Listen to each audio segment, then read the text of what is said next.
Assalamualaikum warahmatullahi wabarakatuh. Students, today is your EVS online class and we are going to start a new lesson, and this lesson is very important as we know that water is very precious for all of us.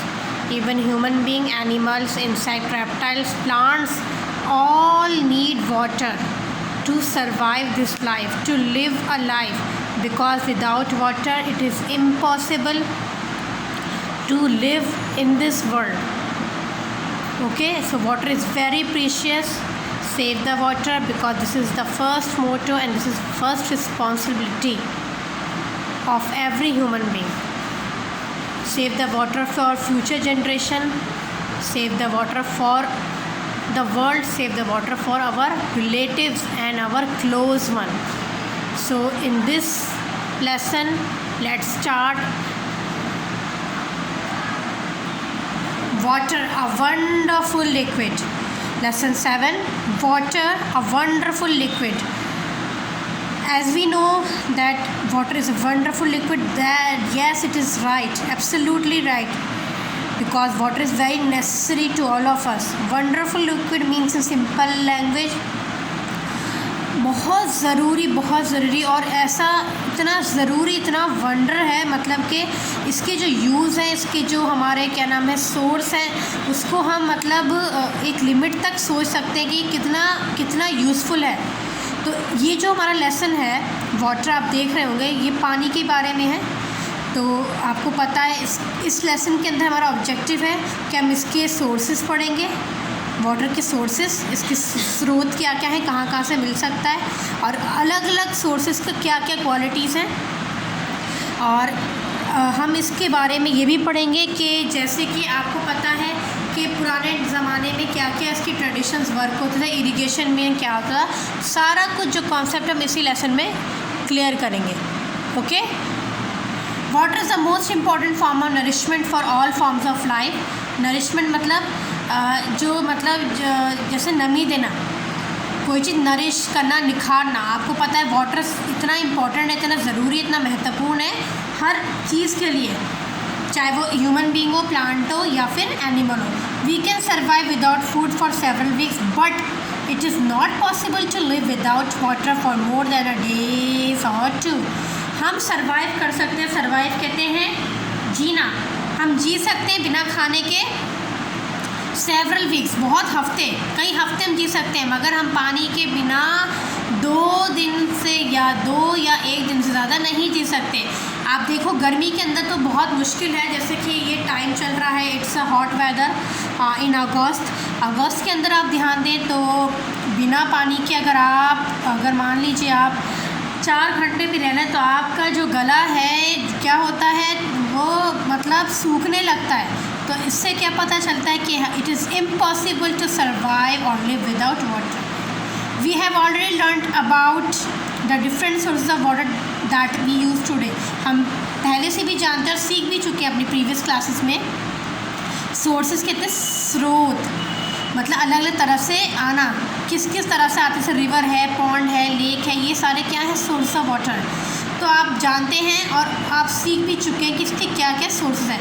But earlier water was not available like this.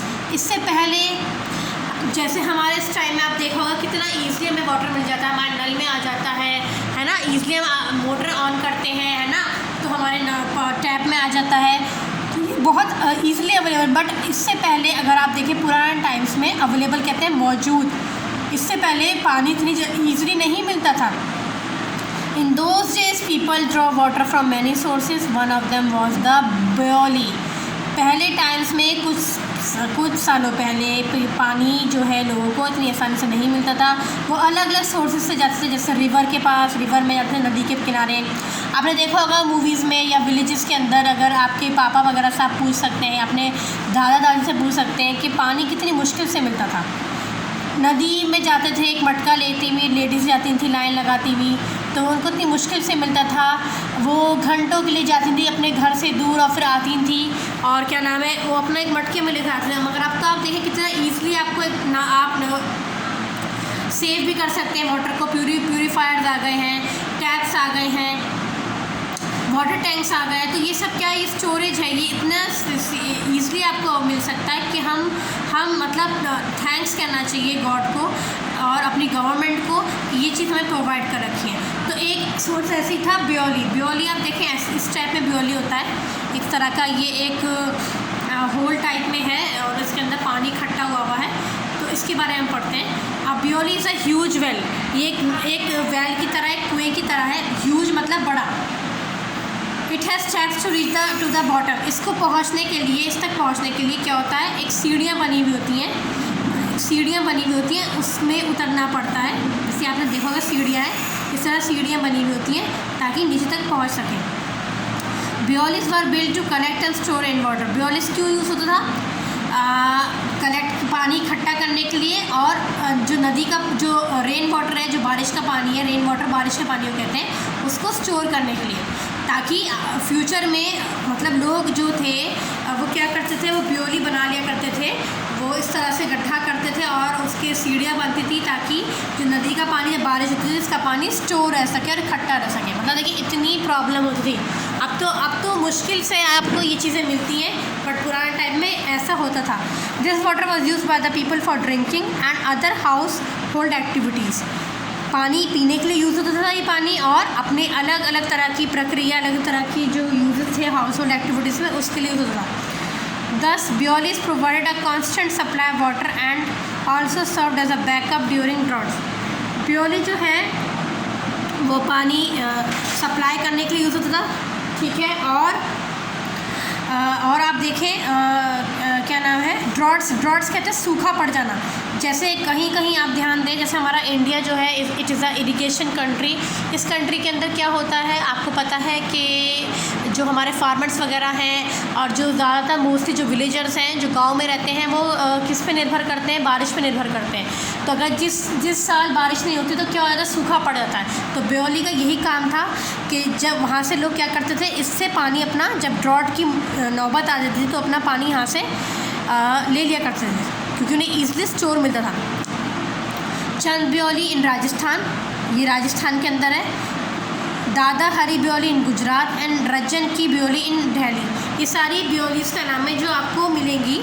चंद ब्योली राजस्थान में मिलेगी, चांद ब्योली, और दादा हरी ब्योली गुजरात में, और राजन की ब्योली दिल्ली में। ये सारी क्या है, ब्योलीज़ हैं जो मशहूर हैं, ठीक है। हमारे दिल्ली के अंदर भी आप देखें राजन की ब्योली।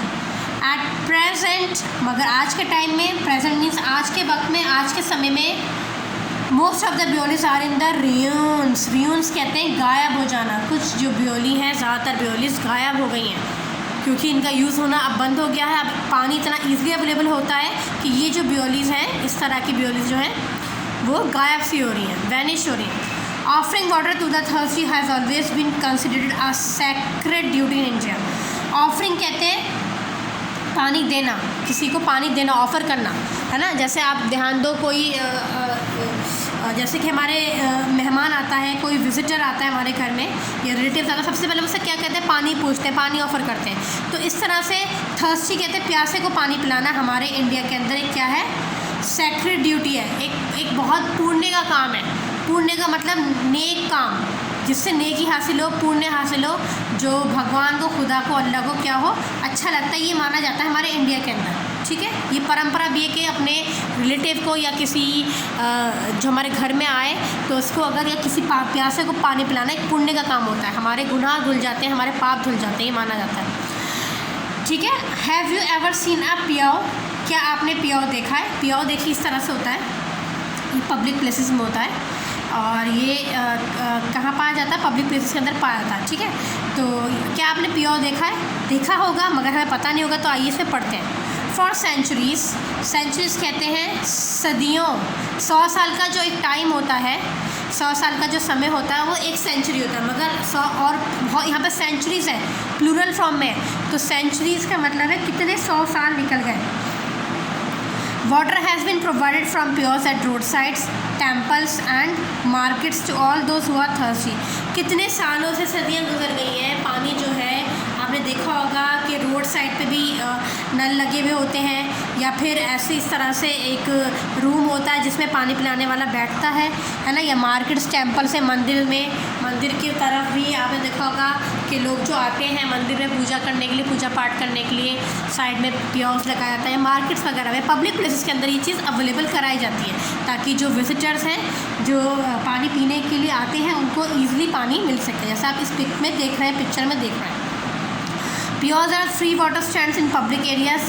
एक स्टैंड लगा दिया जाता है, ये फ्री होता है, फ्री ऑफ कॉस्ट होता है। Where water is kept in earthen pots known as ghadas and surahis. घड़ा मिट्टी का होता है, सुराई भी इस तरह का, ये जो हैंडल होता है इस तरह का कप होता है।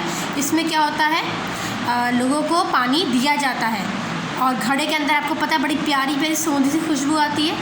अगर अब तो घड़ा नहीं मिलता है, दादी वगैरह के टाइम में या हमारे पापा वगैरह के टाइम में घड़ा वगैरह पाया जाता था। फ्रिजेस वगैरह नहीं होते थे, तो इसमें क्या होता था, पानी ठंडा भी रहता था और बहुत ज़्यादा लोग मानते थे कि शीतल रहता, ठंडा रहता, और इसमें खुशबू बहुत अच्छी आती थी। तो इसीलिए यही टेक्निक अपनाई गई है अब भी। तो अब क्या करा गया है, पियोस को रखा गया है और इसमें घड़े के अंदर पानी होता है और इस सुराही से पानी दिया जाता है ताकि लोगों को ऐसा लगे कि वो अपनी मिट्टी की, अपने देश की खुशबू सूंघ रहे हैं और अपने देश से रिलेटेड है, जुड़े हुए। दीज वैसल्स, ध्यान रखें, वैकल्स गाड़ी सवारी को कहते हैं, वैसल्स कहते हैं जो बर्तन होता है। These vessels keep the water cool during summer. इसमें पानी, ऐसी चीज़ों में पानी रखना, जैसे घड़ा है, सुराही में पानी रखना बहुत मानना होता है, गर्मी में ठंडा रहता है। At some piers there is a person to serve you water, but at some you have to help yourself to quench your thirst. कुछ जगह ऐसा होता है कि पानी पिलाने के लिए कोई इंसान, कोई व्यक्ति, कोई शख्स खड़ा कर दिया जाता है, बट कहीं कहीं ऐसा होता है कि ये मटका और घड़ा रखा हुआ होता है और सुराही रखी हुई होती है इस तरह से, और आपको ख़ुद पानी पीना होता है। क्वेंच कहते हैं अपनी प्यास बुझाना, प्यास बुझाने को क्वेंच कहते हैं, अपनी प्यास बुझाना को क्वेंच कहते हैं। अपनी प्यास बुझाने के लिए वो खुद ही अपनी सेल्फ सर्विस करनी पड़ती है। ओके, आई होप आपको इतना समझ में आ गया होगा। आगे देखते हैं। नेक्स्ट आप इसमें देखें, यहाँ पे आप देखें, आपको दिख रहा होगा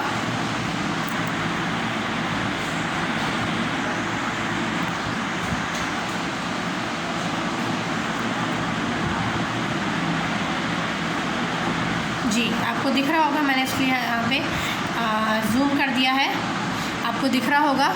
मीन्स ऑफ इरिगेशन, इसी का आगे का हमारा जो टॉपिक है इरिगेशन, सिंचाई के काम आना। इरिगेशन कहते हैं सिंचाई वगैरह, खेती के काम आना, खेती बाड़ी के। आपको पता है India gets a lot of rainfall from the monsoons. आपको पता है मानसून से, जो मौसम होता है, आपको पता है समर, विंटर, मानसून और ऑटम होता है। मानसून से ही, जो मानसून का मौसम होता है, उसमें बहुत ज़्यादा बारिश होती है। तो but it is unevenly distributed, मगर ये क्या है, कभी होती कभी नहीं होती। अनइवनली मतलब ये नहीं कि हर साल ऐसी होता है, कभी होती, किस साल होती, किस साल नहीं होती है। तो अनइवनली मतलब कोई रेगुलर कंटिन्यू बात नहीं है। To grow crops we need a sufficient कहते हैं काफ़ी हद तक, काफ़ी मात्रा में क्रॉप्स उगाने के लिए, फसल उगाने के लिए काफ़ी सफिशेंट है, काफ़ी है कि पानी को पूरे साल सप्लाई कर सकें। ठीक है, इतनी बारिश होती है, इतना पानी इकट्ठा हो जाता है कि पूरे साल भर अगर हम सिंचाई करते हैं तो कर सकते हैं। This is possible only through irrigation. तो ये किस चीज़ से पॉसिबल है? इरिगेशन से। पानी देना क्रॉप्स को, फसलों को, हर एक फसल को पानी देना, ये किससे पॉसिबल है? इरिगेशन से। The different source of irrigation India के अंदर क्या क्या डिफरेंट सोर्स हैं, अलग अलग किस तरह से हम इरिगेशन कर सकते हैं। वेल से, जो कुएँ होते हैं, ट्यूबवेल्स आपको पता है, एक पंप लगा दिया जाता है, इस तरह से पंप लगा दिया जाता है, इलेक्ट्रिक पंप, उसको ऑन करते हैं तो पानी बहुत ज़्यादा क्वांटिटी में पानी आता है। वेल्स आपको पता ही है, वेल्स तो यही हैं, और टैंक्स वगैरह हैं, और जैसे स्टोर कर लो, या कैनाल्स हैं, डैम्स वगैरह, इस तरह से इरिगेशन पॉसिबल होता है। नंबर 1 वाटर वेल देखते हैं। ठीक है, अब water well is an artificial structure made by digging कहते हैं खुदाई से। एक आर्टिफिशियल है, मतलब ये नेचुरल नहीं, आर्टिफिशियल है, बनाई हुई चीज़ है, जो गड्ढा खोद के और ड्रिल करके, और क्या नाम है, इसको पानी ऊपर लाया जाता है। जैसे आप पिक में देख रहे हो कि जो गर्ल है ये पानी को खींच रही है, it is done for the purpose of withdrawing underground water. ये किस लिए होता है? ताकि जो ज़मीन के नीचे जो अंडरग्राउंड का ज़मीन के नीचे जो पानी होता है वो ईज़िली अवेलेबल हो जाए, क्योंकि आपको पता है कि कहीं कहीं ऐसी जगहें होती हैं कि पानी हमें ईज़िली नहीं मिलता है, बहुत ज़्यादा सूखा पड़ जाता है। तो वाटर वेल से ही क्या होता है, पानी ईज़िली अवेलेबल हो जाता है किस जगह पर, जहाँ पर ये होते हैं। Well water may be drawn by using mechanical pumps or by using containers such as buckets pulled by a hand pulley। कभी कभी ऐसा भी देखा जाता है कि पानी खींचने के लिए पंप्स लगाए जाते हैं, मोटर फिट करा जाता है, और इससे क्या होता है कि किसी आप मोटर ऑन करोगे तो आपकी बकेट में पानी जो है इस तरह से पुली है, हैंड पुली है, ये रस्सी के ज़रिए बांधे जाता है कंटेनर करके। इससे क्या होता है, अगर आप इसे खींचोगे ऐसे करके इस तरह से पिक में, तो क्या होता है, पानी ईजिली अवेलेबल हो जाता है। ठीक है, ये वाटर वेल के अंदर होता है। अब आप ये देखें, इन्फॉर्मेशन है, ये भी बहुत इंपॉर्टेंट है इनसाइट में। अब water wheel is also use to lift water from wells. आपको पता है ये जो वाटर व्हील है इस तरह का पहिया है, अगर इसको घुमाएंगे या ये घूमे नापी तो इससे क्या होता है, पानी लिफ्ट होता है। लिफ्ट मतलब ऊपर की तरफ आता है। It has bucket attach to the wheel. इसके अंदर क्या है, एक बकेट अटैच होती है, अटैच मतलब जुड़ी हुई होती है, अटैच मीन जुड़ना। As the wheel is turn, wheel जब घूमता है, the bucket lift water which is diverted to the field. जैसे ही व्हील घूमता रहता है, जो बकेट है वो क्या करती है, पानी पहुंचा देती है। डाइवर्ट मतलब अपना रुख बदल लेती है, वो क्या करती है, पानी को फील्ड्स तक, खेतों तक पहुंचा देती है। अब water wheel is also known as rahat. इस तरह के व्हील को क्या कहते हैं, रिहात कहते हैं। क्या कहते हैं, रिहात, REHAT, रिहात। ओके, ट्यूबवेल्स देखते हैं। ट्यूबवेल्स किससे कहते हैं हम, ट्यूबवेल्स आपको पता है ट्यूबवेल इस तरह से होता है। ट्यूबवेल में पंप नीचे अंडरग्राउंड करके क्या नाम है फिट कर देते हैं, और जैसे ही वो ऑन करो तो बहुत ज़्यादा क्वांटिटी में पानी आता रहता है, और वो क्या होता है, इसी तरह से खेतों में चला जाता है। When water lies at a great depth, a bore is dug to reach the ground water. जब पानी बहुत नीचे चला जाता है, बहुत नीचाई पे, बहुत गहराई पे, डेप्थ ज़्यादा गहराई पे चला जाता है, तो इस तरह से क्या करते हैं, खुदाई करते हैं और अंडरग्राउंड पानी, नीचे वाले पानी को ऊपर लेकर आने का यही एक सोर्स होता है। Tubes are sunk in the bores and water is brought up using an electric pump. ये इलेक्ट्रिक पम्प से चलता है, मैंने आपको बता रखा है। इसमें क्या होता है, इलेक्ट्रिक पम्प आप चलाओ तो क्या होता है, पानी जो है ट्यूब के ज़रिए खिंच जाता है। ऐसी इस तरह की वेल्स को हम क्या कहते हैं, इस तरह के कुओं को क्या कहते हैं, ट्यूब वेल्स कहते हैं। ध्यान रखिएगा, ये ट्यूब वेल्स हैं and this is water wells. Water wells अलग होता है, ट्यूब वेल्स अलग होता है। ट्यूब वेल्स में मोटर पंप फिट होता है, इलेक्ट्रॉनिकली पानी ऊपर आता है अपना आप ही, इसमें हमें मैनुअली खुद अपने हेल्प से पानी खींचना पड़ता है। आगे देखते हैं, ये भी बहुत इंपॉर्टेंट टॉपिक है, कैनाल्स, जो हमारे इंडिया में बहुत है। कैनाल्स देखते हैं। Water is diverted into the fields from a water source through canals. Diverted आपको पता है कि किस तरह से पहुंचा जाता है फील्ड्स में, खेतों में, कैनाल से ही पहुंचा जाता है। वेल से पहुंचा जाता है, ट्यूबवेल से पहुंचा जाता है, कैनाल से पहुंचा जाता है। कैसे, वाटर रिक्वायर्ड बाय क्रॉप्स, क्योंकि पानी हर चीज़ के लिए ज़रूरी है, आपने पढ़ा है, चाहे वो क्रॉप्स हों, चाहे वो फ्रूट्स हो, चाहे वो ह्यूमन बीइंग हो, एनिमल्स हो, प्लांट्स हो, रेप्टाइल्स हो, all the living things, even non living things also need water to live और survive. Okay, different crops require different amount of water to survive. अलग अलग तरह की जो फसलें होती हैं उन्हें अलग अलग तरह से पानी की ज़रूरत पड़ती है। ओके, क्रॉप्स मीन्स फसल, रिक्वायर मीन्स ज़रूरत। Wheat and sugar cane require a moderate amount of water. Wheat, गेहूँ और शुगर केन जो गन्ना होता है, उसके लिए मॉडरेट अमाउंट ऑफ वाटर क्या होता है, हमें मॉडरेट अमाउंट ऑफ वाटर चाहिए होता है। ठीक है, these crops are usually cultivated in areas with moderate rainfall. ये कहाँ पर ज़्यादा अच्छी फसल होती है, जहाँ पर बहुत ज़्यादा बारिश होती है। ठीक है, बहुत ज़्यादा क्या होता है, मॉडरेट मीन्स जहाँ पे मीडियम उसमें बारिश होती है, ओके, वो मॉडरेट होता है, जिसमें ज़्यादा बारिश की ज़रूरत नहीं पड़ती। ठीक है, तो ऐसी मॉडरेट वाटर की ज़रूरत पड़ती है, मॉडरेट रेनफॉल की ज़रूरत पड़ती है। ठीक है, राइस एंड जूट, देखिए अभी आपने वीट और शुगर केन के बारे में पढ़ा, उसे मॉडरेट रेनफॉल चाहिए। राइस एंड जूट जो है, जैसे चावल और जो जूट होता है, जो जूट्स के बैग वगैरह होते हैं, कट्टे होते हैं, जो इसके पेड़ होते हैं, उनको प्लेंटी ऑफ वाटर, प्लेंटी कैसे, बहुत ज़्यादा, मॉडरेट कम, प्लेंटी मीन्स ज़्यादा पानी की ज़रूरत पड़ती है राइस और जूट में। आप इसे अंडरलाइन कर सकते हैं, प्लेंटी का मीन्स है ज़्यादा। आगे देखें, they are cultivated in the eastern parts of our country because these regions receive plenty of rainfall. ये ज़्यादा कहाँ उगाई जाती है, इसकी जो क्रॉप्स होते हैं राइस और जूट का, ये कहाँ होता है, ये हमारे ईस्टर्न पार्ट में होता है, हमारे इंडिया के ईस्ट पार्ट के अंदर ज़्यादा होता है, क्योंकि ईस्टर्न पार्ट के अंदर ज़्यादा बारिश होती है। ओके, आगे देखें आप, यहाँ तक हमने कंटिन्यू कर लिया है, ठीक है। थोड़ा सा और देख लेते हैं। T and coffee plants require plenty of water. T और जो कॉफ़ी है, क्योंकि हम ये थोड़ा सा ये कॉन्सेप्ट क्लियर कर लेते हैं ताकि हम कंफ्यूज ना हो। टी, अभी हमने देखिए राइस और जूट में प्लेंटी ऑफ वाटर चाहिए, टी और कॉफ़ी में क्या चाहिए, इसे प्लेंटी ऑफ वाटर चाहिए। ये इंपॉर्टेंट क्वेश्चन है, ये एमसीक्यू में मल्टीपल चॉइस क्वेश्चन में इस तरह के क्वेश्चन एग्जाम में आते हैं कि कौन कौन से क्रॉप्स से कैसे कैसे पानी चाहिए। बड़े बड़े एग्जाम से भी आते हैं, जैसे कि आपको पता है जब हम हमारे जो एग्ज़ाम्स होते हैं, चाहे वो सेमेस्टर्स हो या हाफ ईयरली हो या एनुअली हो, उसमें क्वेश्चन आते ही हैं। तो आपको ये चीज़ ज़रूर अपने मेमोरी में रखनी है कि टी और कॉफ़ी जो है उसमें भी प्लेंटी ऑफ वाटर चाहिए, बट लेकिन कैन नॉट सर्वाइव इन आगे, मगर ये स्टैगनेंट वाटर में ज़्यादा देर तक नहीं रह सकते। अगर मान लीजिए बारिश बहुत हो रही है और पानी इकट्ठा हो गया है, स्टैगनेंट कहते हैं जहाँ पानी इकट्ठा हो जाता है, जहाँ बिल्कुल मूव नहीं करता है, बिल्कुल हिलता डुलता नहीं है ना, तो उसे स्टैगनेंट वाटर कहते हैं। तो ऐसी जगहों पर जहाँ पर पानी बहुत इकट्ठा होता है, वहाँ पे टी और कॉफ़ी की जो अगर हम इरिगेशन करें, सिंचाई करें, तो उसकी ग्रोथ नहीं हो सकती है, ठीक है। Therefore they are usually cultivated along hill slopes. ये कहाँ पर अच्छे से उगता है, कहाँ इसकी बहुत अच्छी ग्रोथ होती है, हिल स्लोप्स पे, क्योंकि वहाँ पर जो एरिया होता है स्लाइडर होता है, पानी बहता रहता है, तो पानी ज़्यादा इकट्ठा नहीं होता है, ठीक है। मतलब पानी ज़्यादा भी चाहिए और आपको पता है पानी ज़्यादा भी चाहिए, मगर यहाँ पर हिली स्लोप्स में पानी क्योंकि रुकता नहीं है और फिसलता रहता है। थोड़ा सा हम और आगे का अपना देखेंगे। मिलेट्स जो है, millets do not require much water. Millets जैसे कि आपको पता है जो हमारे जौ वगैरह होते हैं, बाजरा वगैरह जो होता है, इसमें ज़्यादा पानी की ज़रूरत नहीं होती है।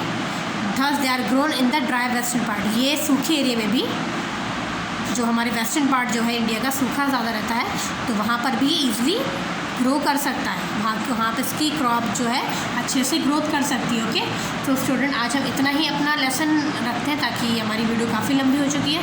नेक्स्ट ऑनलाइन क्लास में हम आगे कंटिन्यू करेंगे, तो स्टूडेंट इस वीडियो को पूरे अच्छे से देखेगा, जितने डिफ़िकल्ट वर्ड्स मैंने अंडरलाइन करें उसको समझिए और कॉन्सेप्ट को समझिए, ताकि आपके एग्ज़ाम्स में या आपकी क्लासेस के अंदर आपका हर कॉन्सेप्ट डीपली क्लियर हो जाए।